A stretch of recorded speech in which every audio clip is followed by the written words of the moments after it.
guys, welcome back to our channel. So in the previous episode you guys saw all about our dating, the gifts that he gave me, the birthday surprise, the proposals and a lot of things. So in this episode we are going to show you how our relationship got converted into a long distance relationship. So a lot of you sailor wives and sailor girlfriends can really relate to what we are going to tell you today. So stay tuned to this episode. So guys, one day I got this call from company and they told me I have to join the very next day. So I had to take all my luggage and all that and keep it ready and leave immediately. And I informed her all of a sudden. And she was shocked. She was not ready for it. What are you because saying? he was on land for a very long period of time. I never imagined him to, go sailing. And the last time during his cadetship when he went sailing, we were not in such a serious relationship, so I didn't actually miss him. But this time it was a complete serious relationship. We were together for a very long time, so it came as a shock to me. Initially she thought like, no, I can't do this and this is not happening to me. I can't be without this thing. And she was in disbelief. Like, how can I be without you for 6 months? What are you saying? 6 months? It's like, it's too long without him, right? I convinced her. I told her, no, it's okay. This was necessary and we'll see where we stand. Because still, guys, she hasn't, given her answer to my I love you. And she said, she just came to the level of I like you. And she stood there still. But this actually was another blow for me. Only then I started to think, oh my god, he's going to leave me and go. I was so angry with him. I never realized that this is his career, this is his profession and he has to do this for his family. I didn't think like that at that point of time. I was angry with him. And I was telling him, how can you leave me and go for 6 months? Will you be able to stay without me for 6 months? Will you be happy? Will you be happy roaming around so many countries? So I started asking him such dumb questions and I couldn't accept it that he's going to leave me and go. And I was like, okay, you'll come back after 6 months and again you'll go back for 6 months. So is this how my life is going to be? I was really picking up a quarrel on that day. But she was very sweet. She was understanding. I told her, I calmed her down. I told her it's okay. We have to we have to try it. We have to go through this phase. And if it's not working, we'll call it off. So you don't have to worry about it right now. No, there was no doubt about the relationship to call it off and all that. Because of the relationship, I did not want to leave him. And we hear a lot of things about sailors, right? Yeah, right. What do you hear about sailors? Okay, let's continue. So the doubts are still there. That's why, guys, I took her sailing after marriage to explain everything to her. And once they saw the amount of work we do, I think they know if we get they any don't time, even have the time to breathe. Half the time me and my child will be eating alone. And so many times we even slept alone. He won't even come back to the room to sleep even for an hour. He'll be working throughout the night. He'll come back to the room sometime in the morning. He'll sleep for like 15 minutes. Can anyone sleep for 15 minutes, wake up and again go to work? All the chief officers, I guess. That's like a big salute to mercenaries. Thank you. But we'll get to that later in our story. And for now, I left her and I assured her that I'll be back. And I took extra care of myself also to make sure I was fit and strong and I could be the best I could be in order to give her the best. So 6 months went very slow in the beginning. And actually, every girl is initially worried about how to contact your guy. The first fear that you have is, okay, I'm gonna lose the contact. I'm gonna, completely, it's gonna cut off. Our relationship is gonna break. He's never going to contact me and I don't have any means to contact him, right? This is the first thought that will occur in your mind. Whether it's an arranged marriage or love marriage or you have a boyfriend, it's the same for all the women. So this was the first thought I had and I was like, how will I contact you? Do you have a number? Give me the number. And he said, I don't have a number. I'll go on board. I have to go to the ship and I have to see what is available there and then I'll get a calling card. So all these details he was actually telling me verbally and I couldn't understand anything. I couldn't get this into my head and I was like, you won't even give me your phone number? How will I contact you? I was really scared and showing it in the form of anger. Yeah, and she was also scared about other girls and all that, and I could understand that from her. I didn't tell him that. Of course, like, you know, people do speak like that, but how much trust you should have on your partner or on your boyfriend? If, you know, trust is the foundation for any relationship, right? So I do not have any doubts about that. I only thought that, you know, he might have too many distractions. Maybe he will not, like, you know, go for another girl or something. Oh, no. But of course he might have distractions when they visit pubs. People do visit pubs and all that, right? So when they get show leave. So I was not used to such culture, like pub culture. And even dancing with girls is okay. Now I can accept it. Like after 5 years of marriage, after being on board, you can just go to a pub and, you know, like dance. Normal dance. You can do that, right? What's normal dance and what's normal dance, da? Dirty dance? People do dance, right? And there's dirty dance also.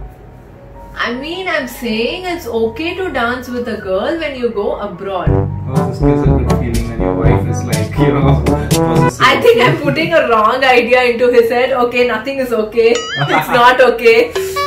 It's not okay to meet any girl. Oh no! Okay, so let's come back to the topic. Yeah, so I was like scared about a few things, and eventually he had to go sailing. It was not in his control. His company had already scheduled the flight and all that. So I went sailing, and I tried to get a contact as soon as possible, but it took me 10 days to actually send her an email. So I told her, you have to mail me back, you have to check your mail, mail me back. But then I think by 10 days she got fed up. I think she took 2 more days to check her mail and reply back to me. She thought he's gone. She would have given up. But after 2 days I got the mail. Even I had my own fears because she was going to college, and I know she was very beautiful. I have to say it again, sorry. I'll keep reminding you guys that she is very beautiful. So I did that all the time, and I want her to be free. I want her to make her own decision. I don't want to impose any of my opinions on her and all that. I want her to have a good, happy life, whether it's with me or whether it's without me in it, because I know my career is tough, and I didn't want to impose anything onto her. It should be her choice, and if we are going through this, then it should be her wholehearted will. In my opinion, the trust and the faith that you have on the other person does not really depend on them. It depends on you. You should choose to trust them. You should have faith in them. It is not, you know, their actions or the expectation that you have on them which defines your trust. You should trust them wholeheartedly, and if anything happens otherwise, then it has happened.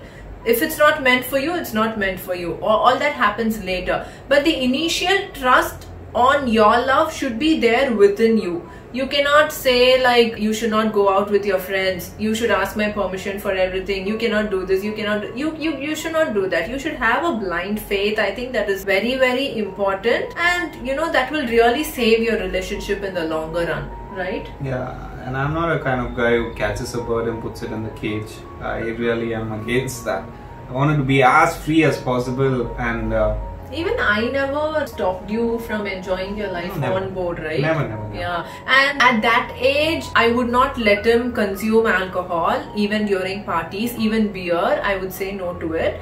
But he never takes beer or anything without informing me. So every time he wanted to take a beer, or if the captain asks him to take a beer, see, when there's a party going on, it is actually manners to join the party and just at least, you know, just have 1 can of beer for the sake of the party, for the respect of the elders that are there. So you have to participate. If you don't participate, then it gives a very awkward feeling. You won't be able to mingle with people, right? Yeah, birds of the same feather flock together. Yeah. So every time he wanted to take a beer or something, he would definitely inform me. I told him he should inform me, and that I'll give him permission anyways. Yeah, so whenever there's Christmas coming up or anything, like, I have to send her a mail quite well in advance. Yeah. And I have to get a reply for that. Or else sometimes it's not a promise. She never asked me to promise. So if I have to do it, or if I do it, I come and inform her later. Babe, today I had a beer with my captain. He invited me for in his room for a bath. Sometimes we'll have an argument about it. If I'm in a bad mood, I'll say, you didn't ask my permission, you didn't inform me earlier, you're informing me after doing it. So all these things are quite, you know, common between couples. These are not quarrels. These are not required for a good relationship, right? You cannot always be sweet as a honey, right? Then life gets boring. But she is sweet as a honey. And she's hot. So all this should be there, and we argue about all this, and then we settle down pretty quickly. And yeah, about the email and all that. So first he gave me his email ID and he told me that, so this is the email ID, you'll be receiving mails from me and you have to reply to that. So when he sent the first mail, I was happily trying to attach pictures and, you know, like put whatever I want, and I sent it. But if you do that, the mail itself will fail, right? Yeah. It will fail and it will come back to you. So I used to wonder why my mails are failing. This is not like going through, and he's not able to contact me and all that. And later he told me, you're not supposed to send pictures, you're not supposed to, you know, send any attachment. Just send me plain text and that will do. So initially it was very difficult for me because we never send mails that frequently, and during those times we won't even have the mailbox synced in our phone, right? So only for this purpose I used to, you know, have the mailbox synced in my phone, and then after some time it became quite convenient. It was just like messaging. We used to send mails, but the only problem was only if the mail passes through, he'll be able to read my mail.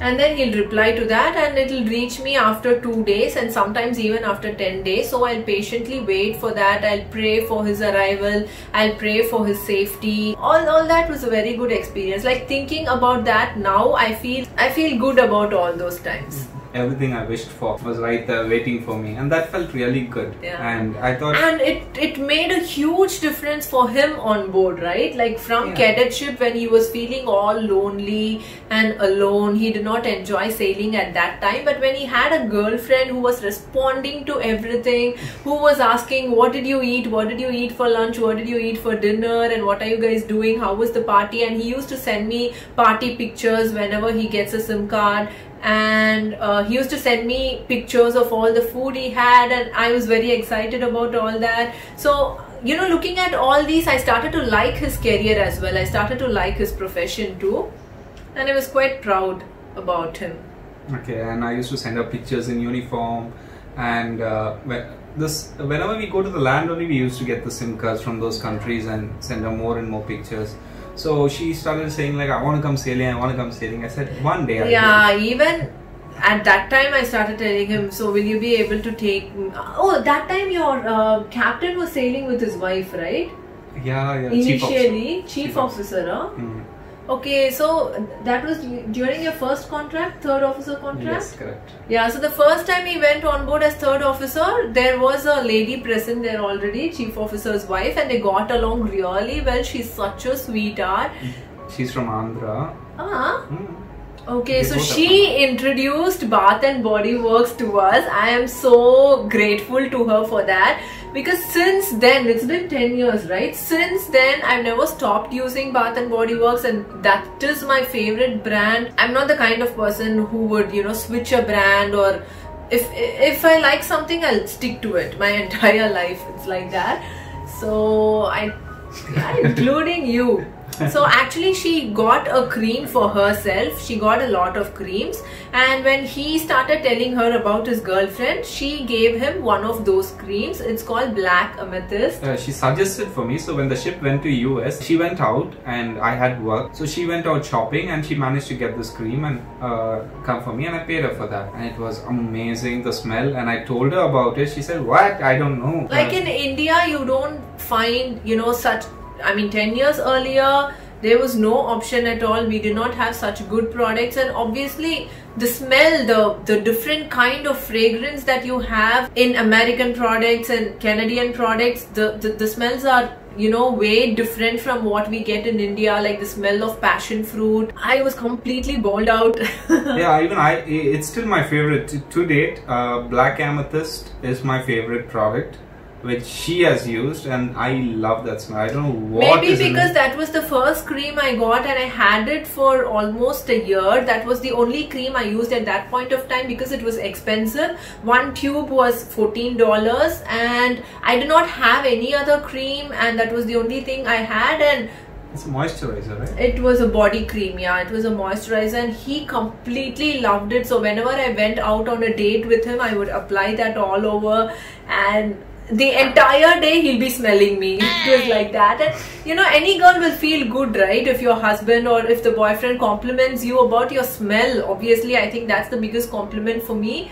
I love it when he compliments about my smell.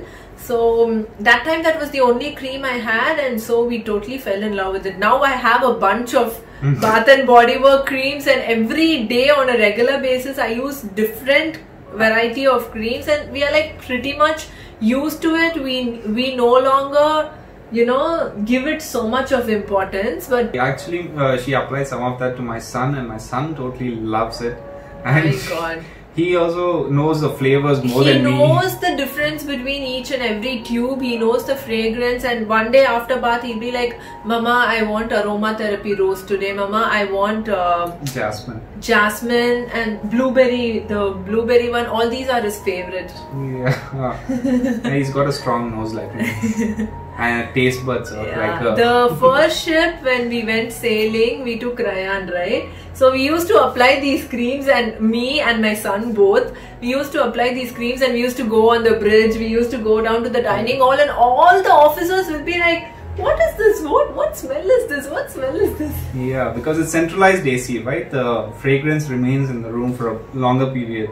And when there's no smell of ladies on the ship, only men are there. Yeah, when you keep smelling metal surfaces all the time, and all of a sudden you get the beautiful smell of rose and jasmine. Yeah, it just hits you high. I still remember the third officer on board when we went sailing. The third officer on board used to carry Rayan. He used to sniff him and ask, "Hey Rayu, what smell is this? What's the smell for today?" And Rayu would say, "Today it's blueberry. Today it's jasmine." He used to love it. He used to totally love it. Yeah.